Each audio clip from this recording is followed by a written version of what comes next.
بسم اللہ اولہ و آخرہ۔ پچھلی نشست میں جو گفتگو چل رہی تھی وہ فہم قرآن کے ضمن میں کچھ بنیادی اصول کہ جنہیں اگر پیش نظر رکھا جائے تو سہولت ہو جائے قرآن کے سمجھنے میں۔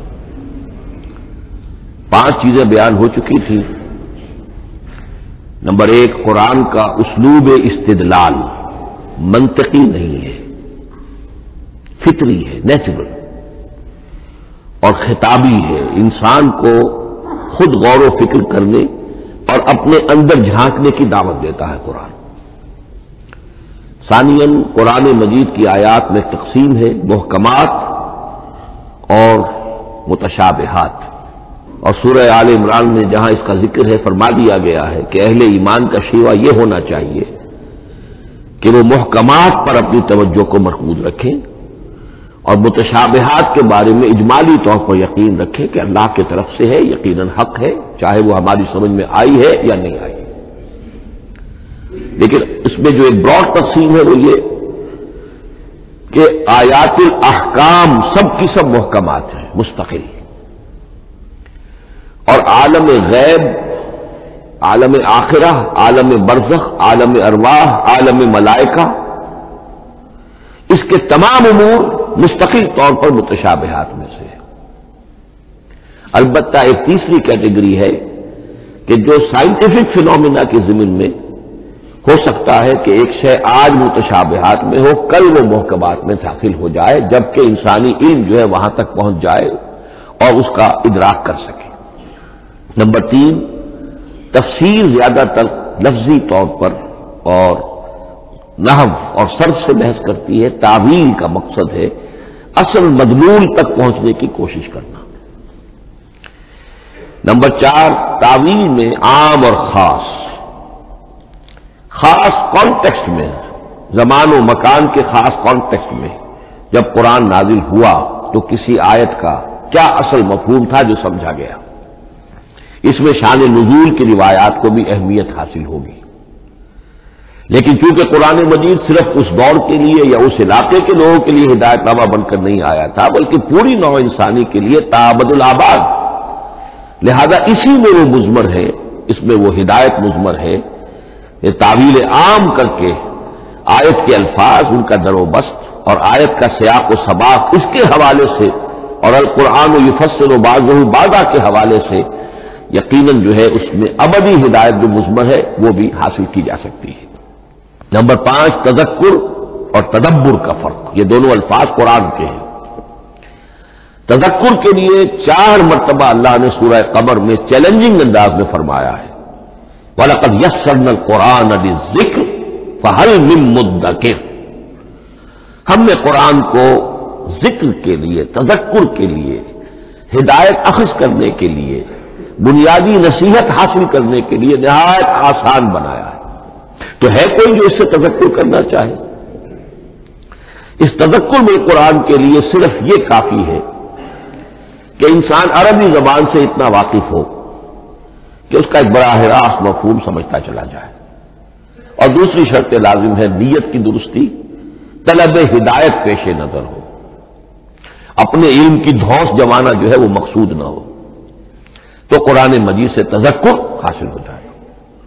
تدبر کے اعتبار سے قرآن مجید مشکل ترین کتاب ہے، بلکہ میں نے اس وقت ایک غلط لفظ استعمال کر دیا تھا، دنیا کی مشکل ترین، یہ دنیا کی کتاب ہے ہی نہیں، یہ تو مشکل ترین کتاب ہے، بھائی مانا کہ اللہ تعالیٰ کے علم کامل سے اس کا نزول ہوا ہے، اس علم کا احاطہ کسی انسان کے لیے ممکن نہیں ہے۔ اسی طرح یہ قرآن ایک ایسے سمندر کے مانند ہے جس کا نہ کوئی کنارہ ہے اور نہ ہی اس کی کوئی تہ ہے، اس میں پوری زندگیاں کھپانے کے باوجود بھی افلا یتدبرون القرآن، تدبر، لیدبروا آیاتہ ولیتذکر اولو الالباب، یہ 2 اصطلاحات خود قرآن کی ہیں۔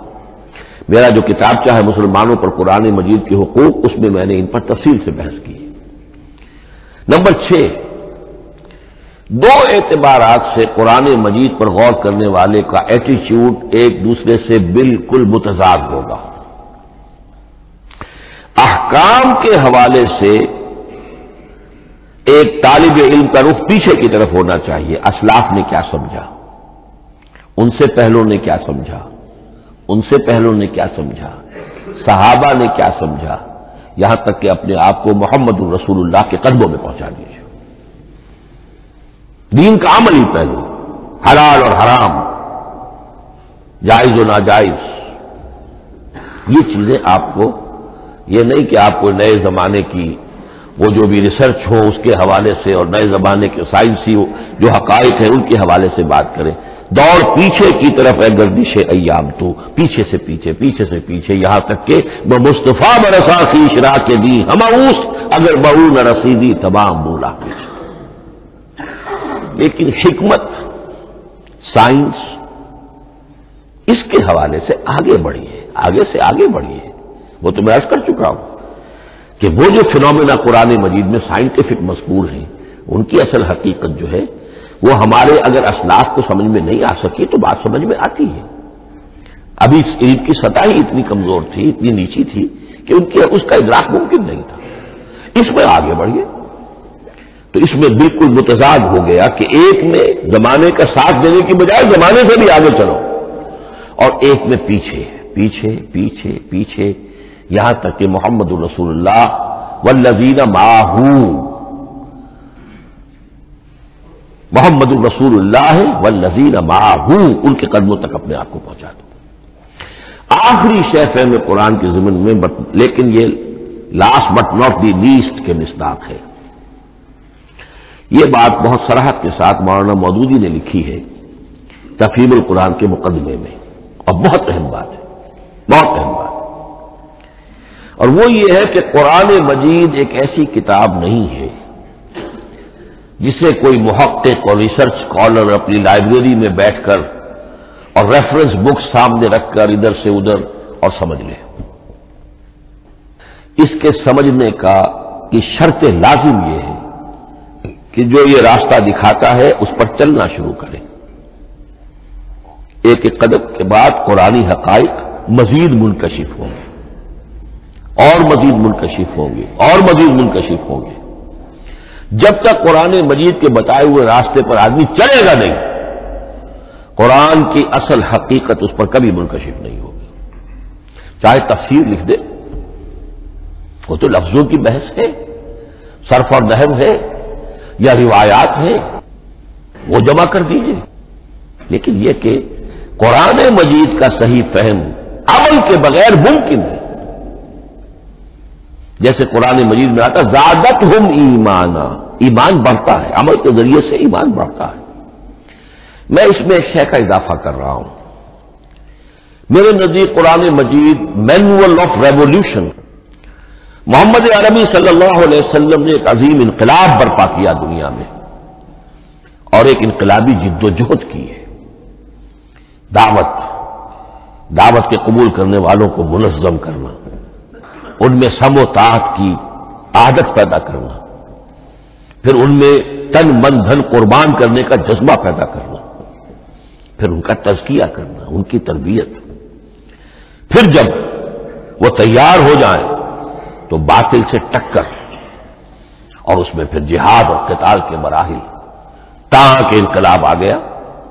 اور یہ کہ جاء الحق وزهق الباطل ان الباطل کان زهوقا.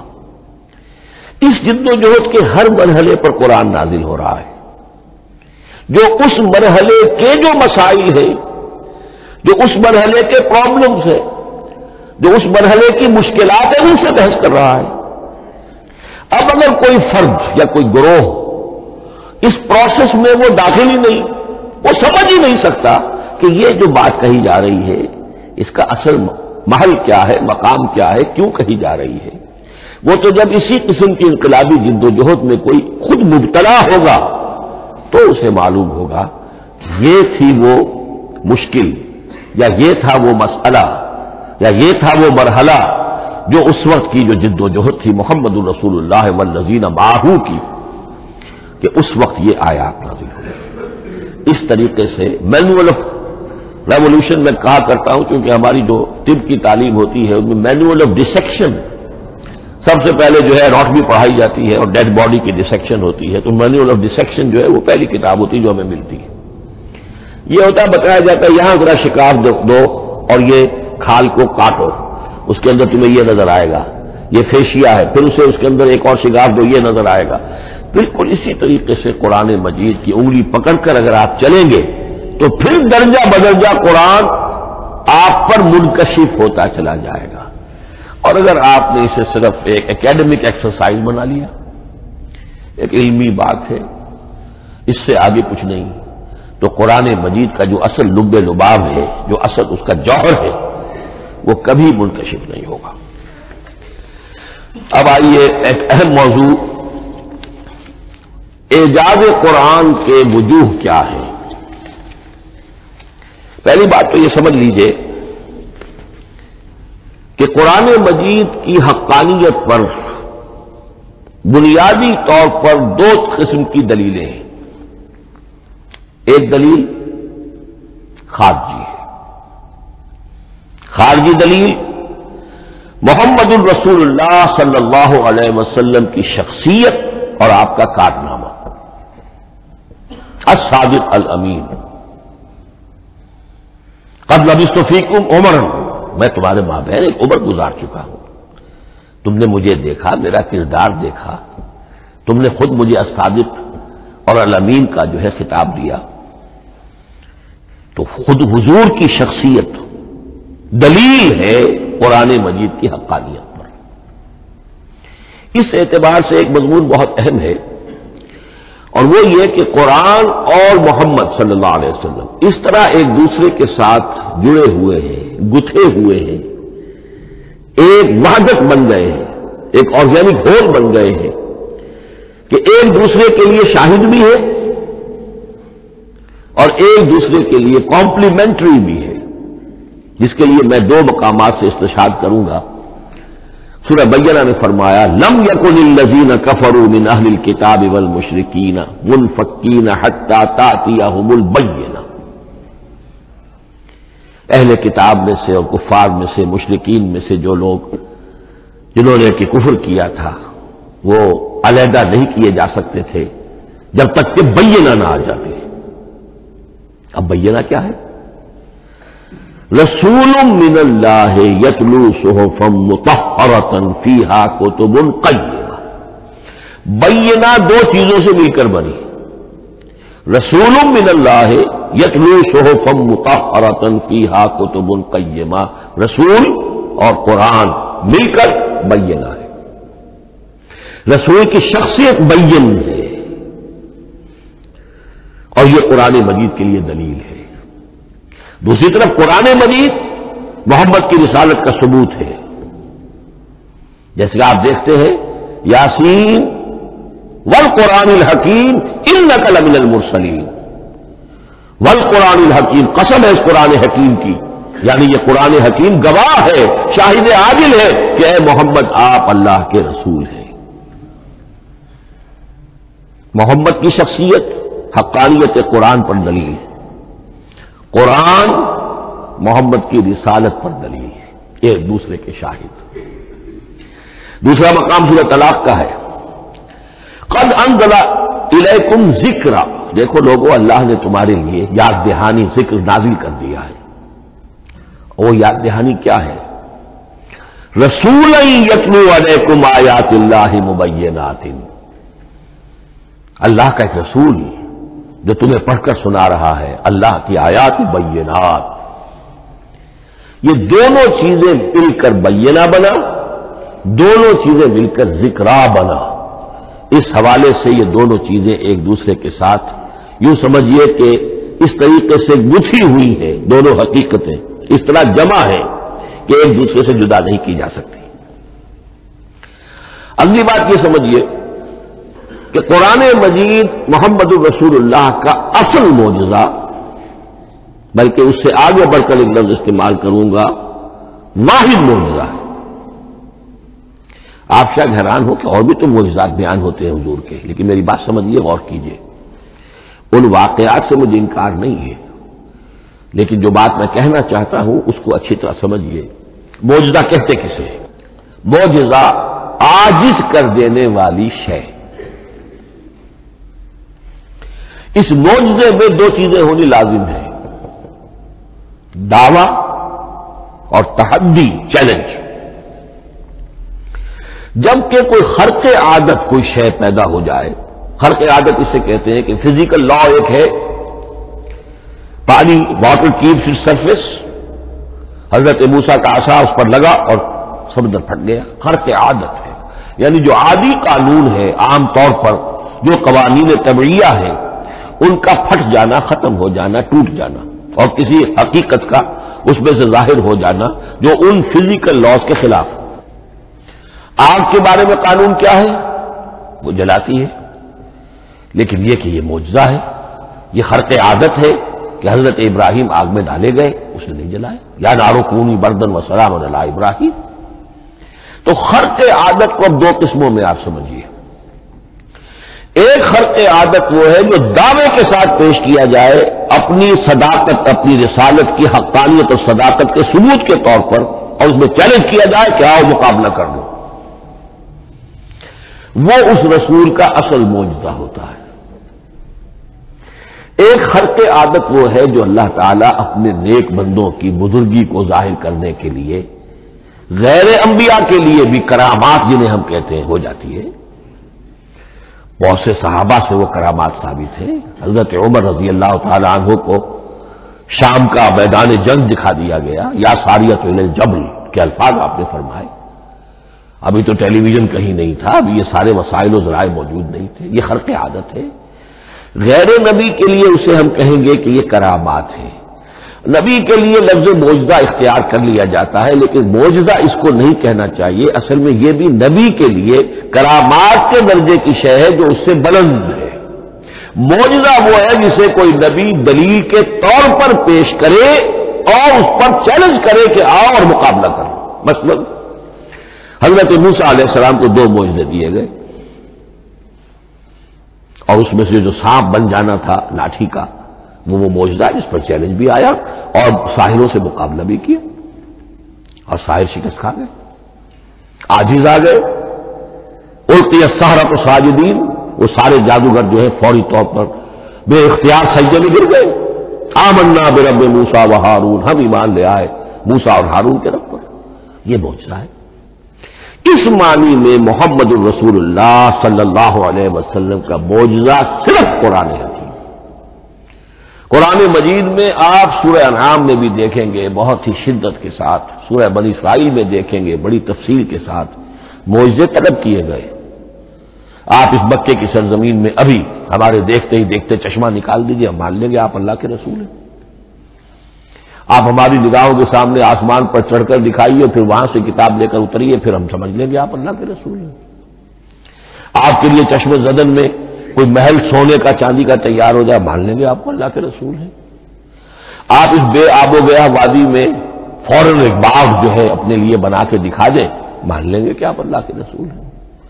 ایسے تمام مطالبات پر اللہ تعالیٰ کی طرف سے کوڑا جواب ملا، اللہ اس قسم کی کوئی شے نہیں دکھائے گا۔ بلکہ سورہ انعام جب ہم پڑھیں گے وہاں تو بہت سی واقعہ یہ ہے کہ اس کو پڑھ کر رقت طاری ہوتی ہے کہ ایک موقع پر ایسا محسوس ہوتا ہے کہ حضور صلی اللہ علیہ وسلم کی طبیعت مبارکہ میں یہ خیال پیدا ہو گیا کہ اللہ کو ایسی شے کو دکھائی دی جائے تاکہ چپ تو ہو جائے، نہ بھی مانیں گے چپ تو ہوں گے، ورنہ تو عوام کے سامنے ان کی دلیل مجھ پر قائم ہو رہی ہے کہ یہ رسالت کے مدعی ہے، ہم کہتے ہیں موجودہ دکھاؤ، موجودہ نہیں دکھاتے، تو پوزیشن میری جو ہے کمزور ہو رہی ہے۔ وہاں جس انداز میں اللہ نے کہا ہے ہرگز نہیں، اے نبی اگر آپ کے اختیار میں ہے تو کہیں آسمان پر سیڑھی لگا لیجئے یا زمین میں سرنگ لگا کے کوئی معجزہ لا سکتے ہو تو لے آئیے، ہم نہیں دکھائیں گے۔ رقت طاری ہوتی ہے۔ تو حضور کا معجزہ اس معنی میں صرف ایک ہے اور وہ قرآن ہے۔ اچھا، اس کے لیے کیسے کیسے چیلنج کیے گئے؟ ام یقولون تقولہ بل لا یؤمنون فلیاتوا بحدیث مثلہ ان کانوا صادقین، سورۃ الطور۔ کیا ان لوگوں کا کہنا یہ ہے کہ یہ کلام خود محمد نے موضوع کر لیا ہے صلی اللہ علیہ وسلم؟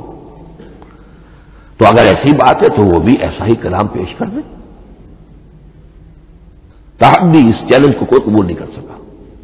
کم سے کم اس شرافت کا اقرار کرنا پڑتا ہے کہ اس وقت عرب قوم میں یہ شرافت تھی کہ کسی نے اٹمپٹ بھی نہیں کی، ورنہ کوئی شخص الٹی سیدھی عبارت لکھ کر لے آتا اور کھڑا ہو کر کہہ دیتا کہ ٹھیک میں کہتا ہوں یہ ہے، یہ قرآن کی طرح کا کلام ہے، نہیں، کسی نے نہیں کیا۔ تاریخ یہ بتاتی ہے کہ اس تحدی کا کوئی کسی نے قبول نہیں کیا۔ اسی طرح فرمایا سورہ بنی اسرائیل میں قُلْ لَئِنِ اجْتَمَعَتِ الْإِنسُ وَالْجِنُّ عَلَىٰ أَن يَأْتُوا بِمِثْلِ هَٰذَا الْقُرْآنِ لَا يَأْتُونَ بِمِثْلِهِ وَلَوْ كَانَ بَعْضُهُمْ لِبَعْضٍ ظَهِيرًا۔ چیلنج ہے، اے نبی کہہ دیجئے اگر تمام انسان، تمام جن مل کر بھی چاہے کہ ایسی کوئی کتاب وہ مرتب کر لے، نہیں کر سکیں گے، چاہے وہ سب کے سب ایک دوسرے کی مدد کرے، ہے کہ نہیں چیلنج؟ اسی طریقے سے سورہ ہود میں فرمایا، اب اس کو کہتے ہیں برسبیل تنزل، پوری کتاب نہیں لا سکتے قرآن جیسی، چلو تو 10 صورتیں لے آؤ۔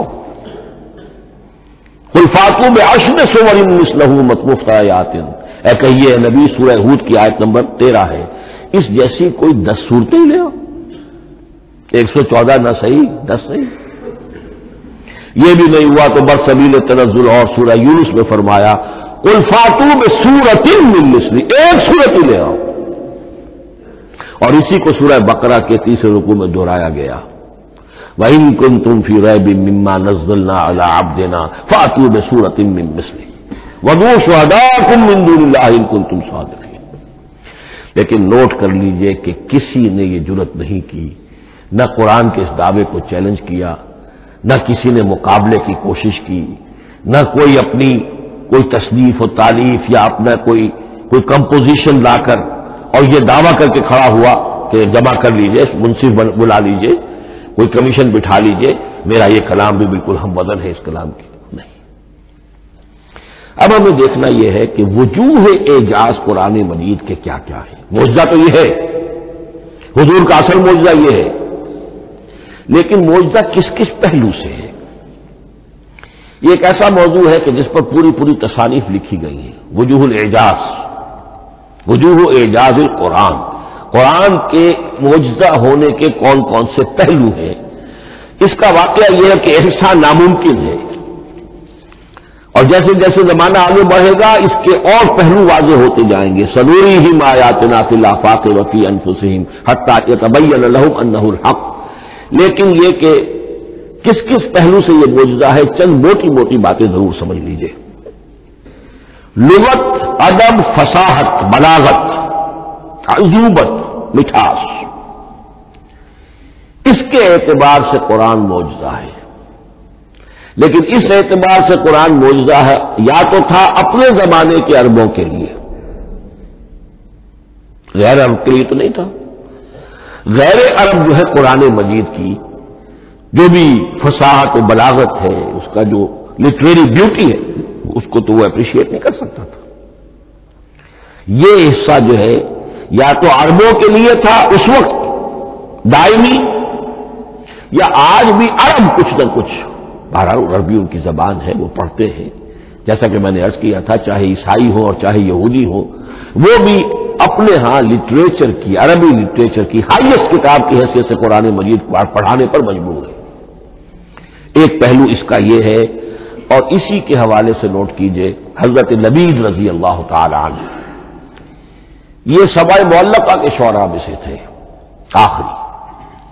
عربوں میں چونکہ اس کا بڑا چرچا تھا شاعری کا، تو ان کا جو سالانہ جشن ایک ہوتا تھا، اس میں وہ بہت بڑے بڑے شعراء سب جمع ہوتے تھے، اپنے اپنے قصیدے پڑھتے تھے، اور جس کا قصیدہ سمجھا جاتا تھا کہ سب سے اعلیٰ ہے، سب سے بلند ہے، سب سے عمدہ ہے، اب اسے اس سال کے لیے وہ گویا کہ ملک الشعراء اس کو مانا جاتا تھا کہ یہ شاعروں کا بادشاہ ہے، اور تمام شاعر اسے سجدہ کرتے تھے بالفعل، اور اس کے قصیدے کو کعبے کی دیوار کے ساتھ ٹانگ دیا جاتا تھا، معلق کر دیا جاتا تھا۔ ایسے 7 قصیدے ہیں جن کے مجموعے کا نام ہے سبع معلقہ۔ اس سبع معلقہ جو ہے 7 جو سلسلے ہیں، ان میں آخری حضرت لبید کا ہے، وہ ایمان لے آئے۔ ایمان لانے کے بعد انہوں نے شعر کہنا چھوڑ دیا۔ اس پر حضرت عمر نے ایک دفعہ ان سے کہا کہ لبید اب آپ شعر نہیں کہتے۔ ان کا جواب تھا ابعد القرآن، کیا قرآن کے بعد بھی کسی کے لیے کوئی موقع ہے کہ وہ کچھ کہنے کی کوشش کرے؟ فصاحت اور بلاغت کی تو معراج قرآن مجید ہے، وہ آ چکی ہے۔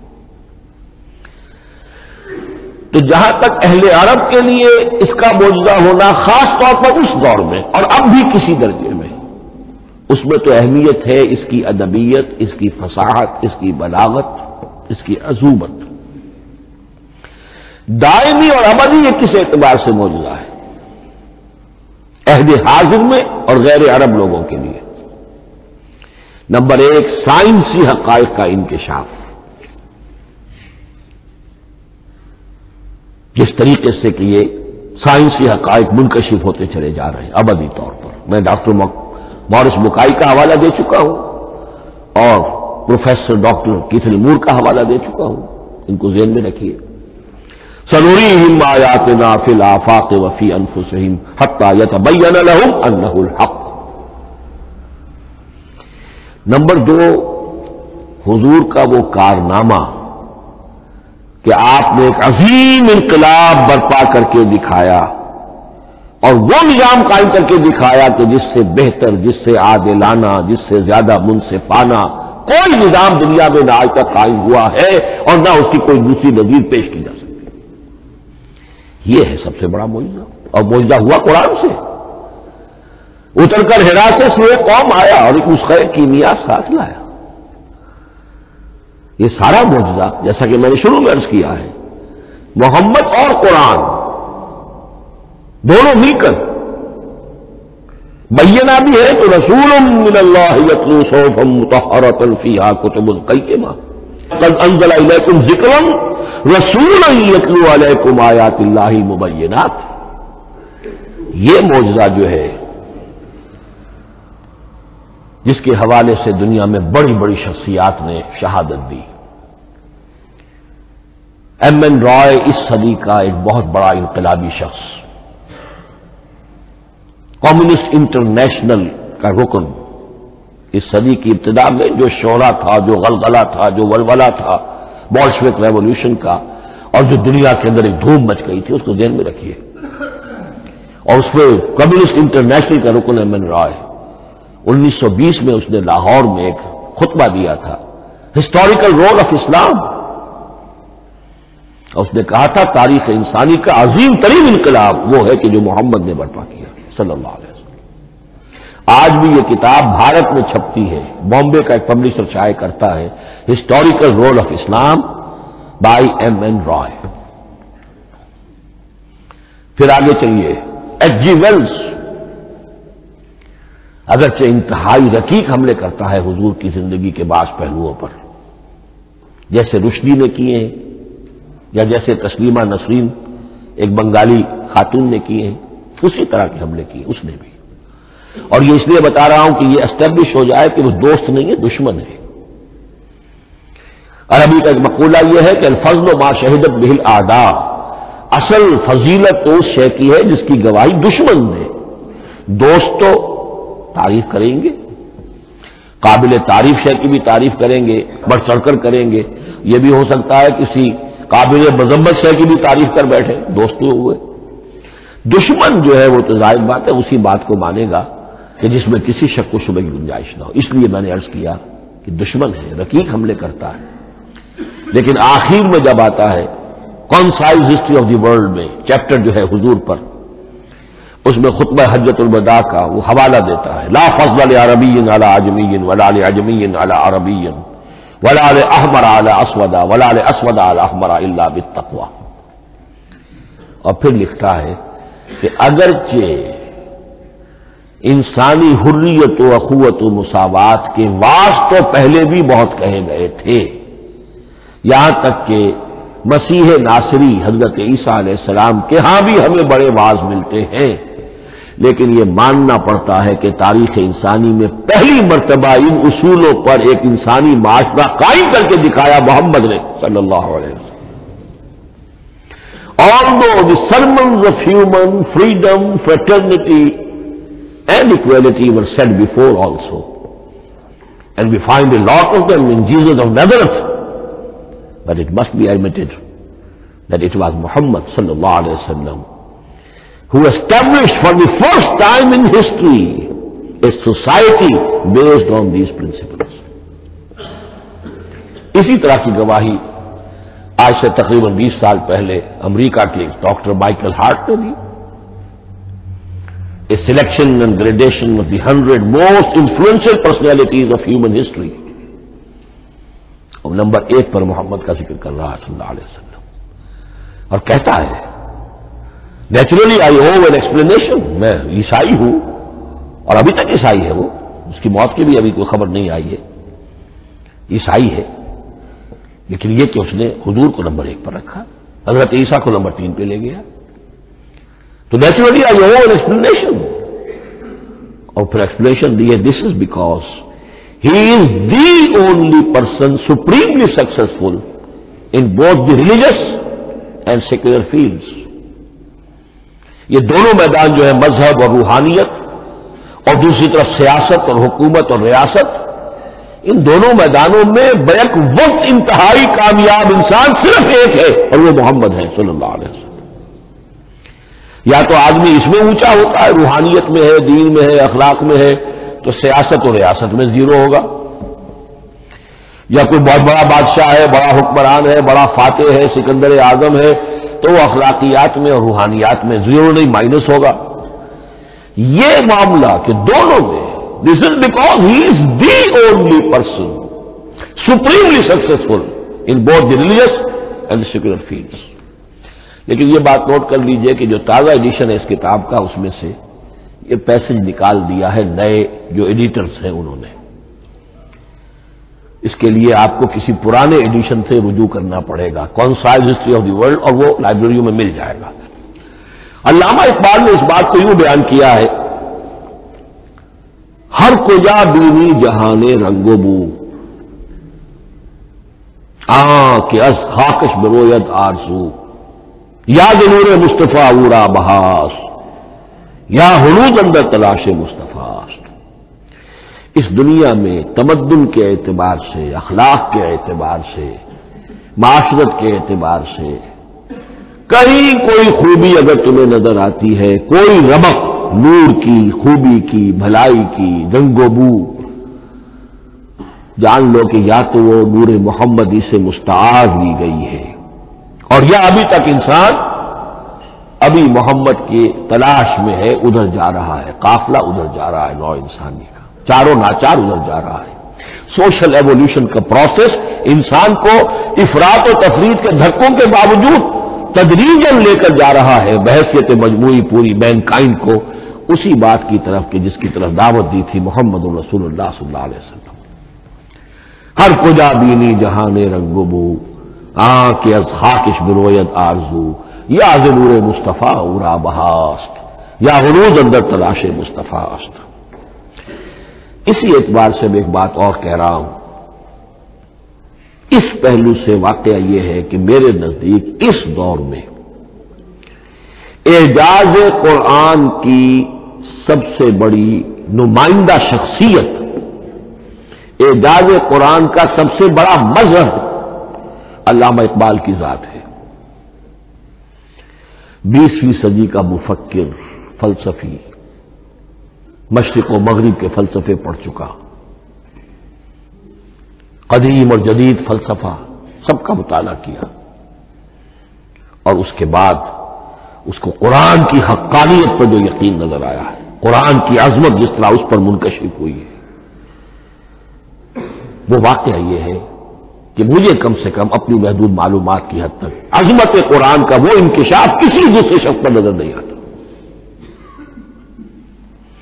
انہوں نے جس طریقے سے مرثیے کہے ہیں کہ مسلمان قوم نے کس طرح قرآن کو چھوڑا ہوا ہے، واعظ ہے تو قرآن سے نہیں کہیں اور سے، تربیت اور تزکیہ نفس ہے تو اس کا تعلق قرآن سے نہیں، وہ بھی کچھ اور مستعار چیزیں ادھر سے لے لی ہیں، فلسفے ہیں تو کہیں اور سے لے لیے ہیں، قرآن سے حکمت جو ہے وہ اخذ نہیں کی گئی ہے.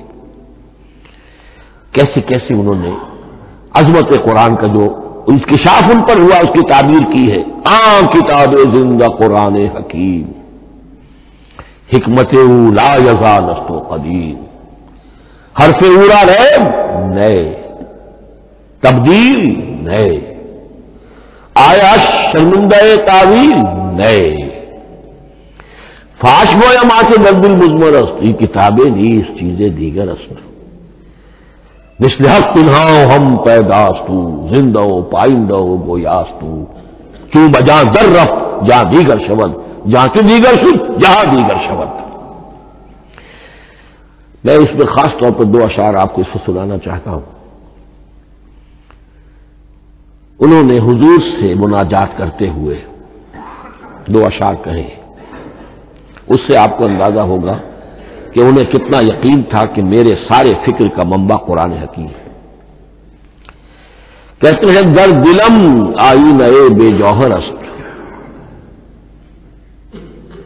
اے اللہ کے رسول صلی اللہ علیہ وسلم، اگر میرا دل اس آئینے کے مانند ہے جس میں چمک نہیں ہے، ور بحرفم غیر قرآن مزمر است، اور اگر میرے پیغام میں قرآن کے سوا کوئی شے شامل ہو گئی ہے، قرآن کے سوا کوئی چیز اس میں چھپی ہوئی ہے، مزمر ہے، پردہ ناموس فکرم چاک کن، تو میرے فکر کی ناموس کے گنجیاں بکھیر دیجیے۔ پردہ ناموس فکرم چاک کن، ای خیامہ راز خارم پاک کن، اس شاہراہ کو اس کانٹے سے پاک کر دیجیے، کانٹا میرا، میں کانٹے کے مانند ہوں، پھر اٹھا کر پھینک دیجیے۔ روز محشر خار و رسوا کن مرا، بے نصیب از بوسہ پاک کن مرا، قیامت کے دن مجھے ذلیل و خوار کیجیے گا اور اپنے قدموں، اپنے پائے مبارک کا بوسہ لینے سے محروم کر دیجیے۔ یہ اتنی بڑی بد دعا جو اقبال اپنے آپ کو دے رہا ہے، تو کس قدر یقین اسے حاصل ہے کہ اس نے قرآن کی ترجمانی کی ہے۔ اب آئیے، بہت چھوٹے چھوٹے دو اور مضمون ہیں۔ قرآن حبل اللہ ہے، اس کے کیا معنی ہے؟ حبل رسی کو کہتے ہیں، اللہ کی رسی۔ حبل من مسد، سورہ لہب میں یہ لفظ آیا ہے۔ امام راغب نے اس کی تعبیر کی ہے، استعیر للوصل وَلِكُلِّ مَا يَتَوَصَّلُ بِهِ إِلَى شَيْءٍ، یا تو تعلق کو حبل سے استعارہ دیا جاتا ہے، استعارے کے طور پر حبل کا لفظ کسی تعلق کے لیے استعمال ہوتا ہے، یا کسی شے تک پہنچنے کا ذریعہ، وہ حبل ہے۔ اب یہ ہمیں لفظ ملتا ہے حضرت علی رضی اللہ تعالیٰ عنہ کی روایت میں، هو حبل اللہ المتین، ترمذی میں یہ الفاظ موجود ہیں، حضرت علی سے منقول ہے رضی اللہ تعالی عنہ، یہی ہے اللہ کی مضبوط رسی، کیونکہ قرآن مجید میں آتا ہے وَاعْتَصِمُوا بِحَبْلِ اللَّهِ جَمِيعًا، تو حبل اللہ کون سی ہے؟ پھر یہ حضرت عبداللہ ابن عمر سے بھی ہے، یہ روایت موجود ہے رزین میں، هو حبل اللہ المتین، یہ قرآن ہی اللہ کی مضبوط رسی ہے۔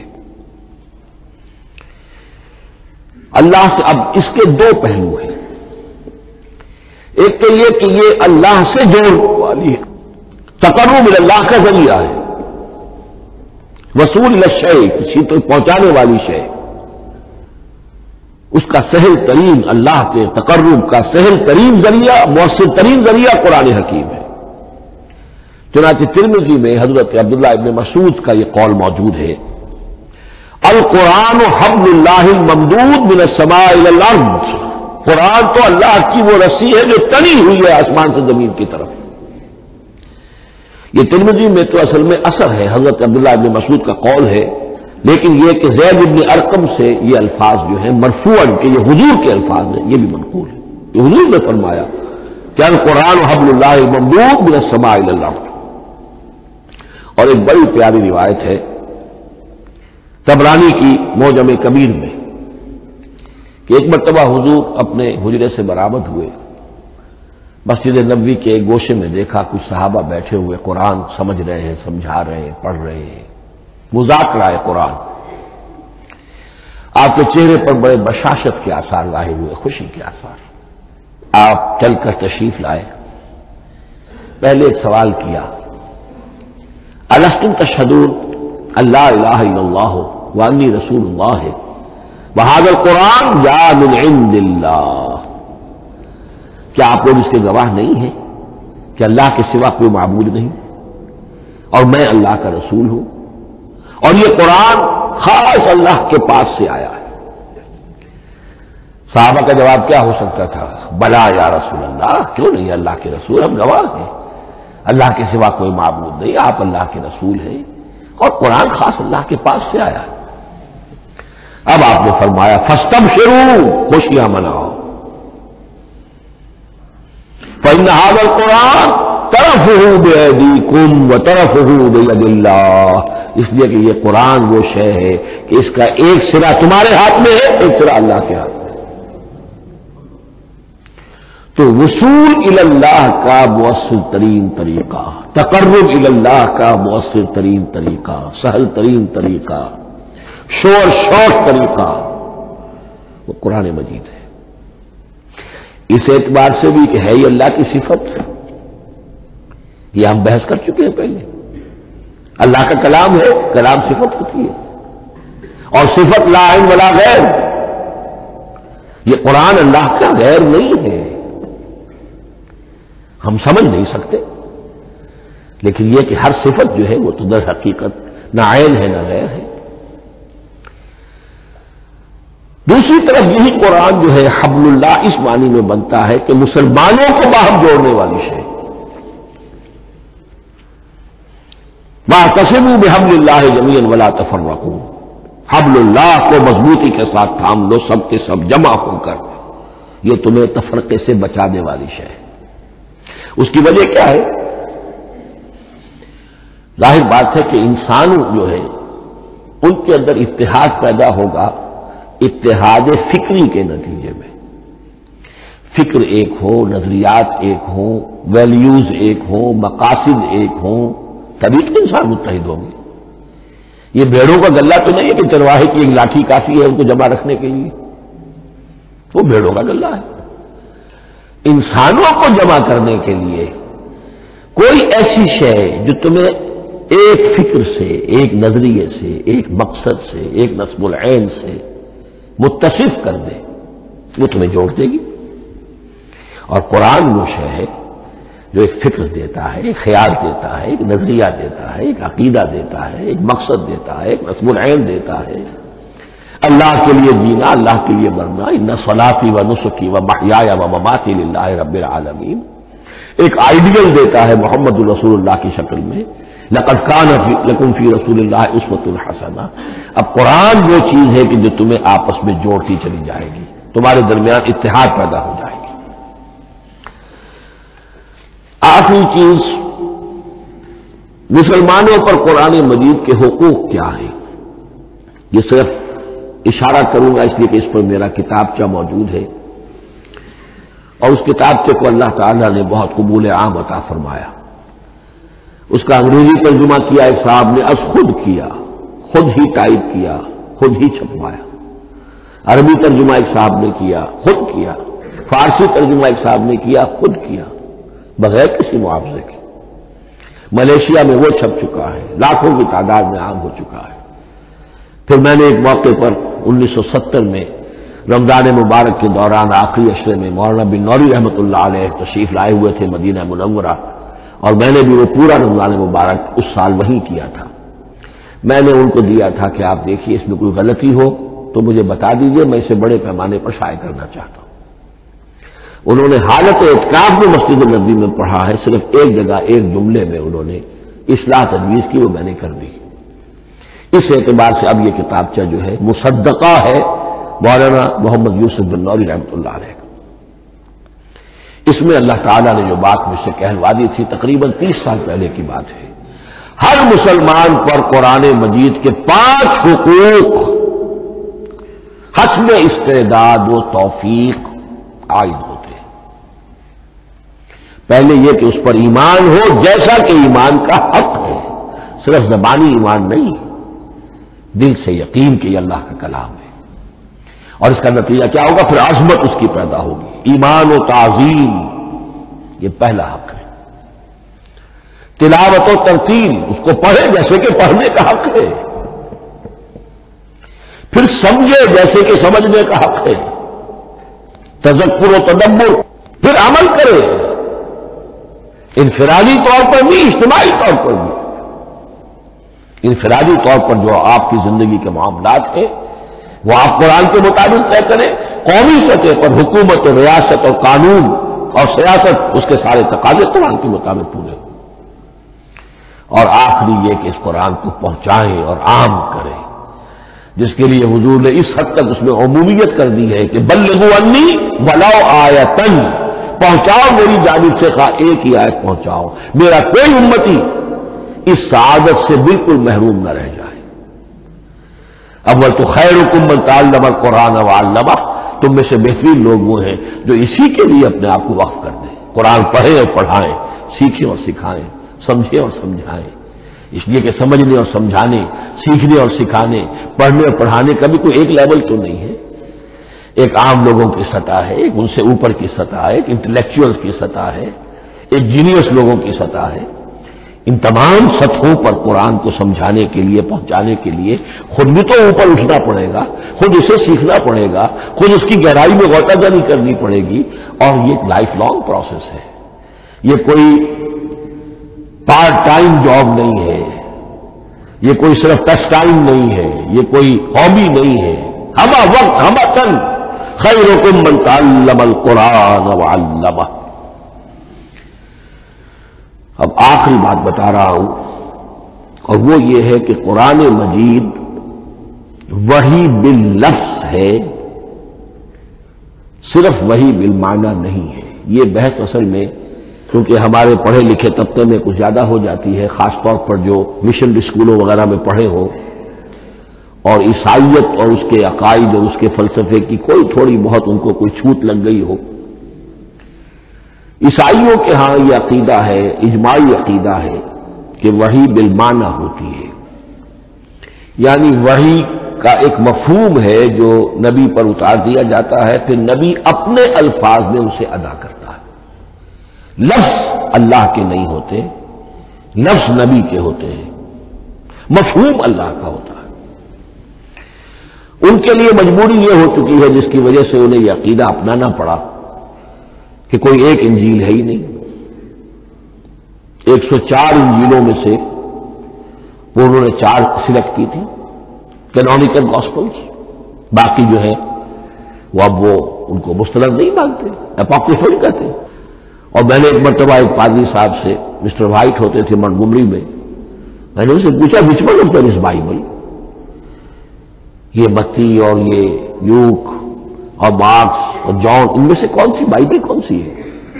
تو اس نے جواب دیا none of them is Bible, Bible is in them, ان میں سے کوئی ایک بھی مشخص طور پر، معین طور پر بائبل نہیں ہے، بائبل ان میں ہے بحیثیت مجموعی۔ لہذا ان کے لیے یہ عقیدہ جو ہے وہ لازم سا ہو گیا۔ ہمارے ہاں بھی بعض فلاسفہ نے اس قسم کی باتیں کی ہے کہ جن سے یہ دھوکہ لگتا ہے، لیکن میں خاص طور پہ چونکہ علامہ اقبال کا تذکرہ میں نے آج کیا ہے، اسی حوالے سے میں ان کا ایک واقعہ بیان کرنا چاہتا ہوں۔ ایف سی کالج لاہور کے پرنسپل تھے ڈاکٹر یوئنگ،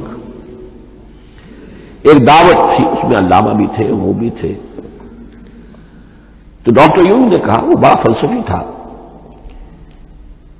کہ ڈاکٹر اقبال ہم نے سنا ہے کہ آپ بھی وحی باللفظ کے قائل ہیں، آپ جیسا پڑھا لکھا شخص، عالم دانا۔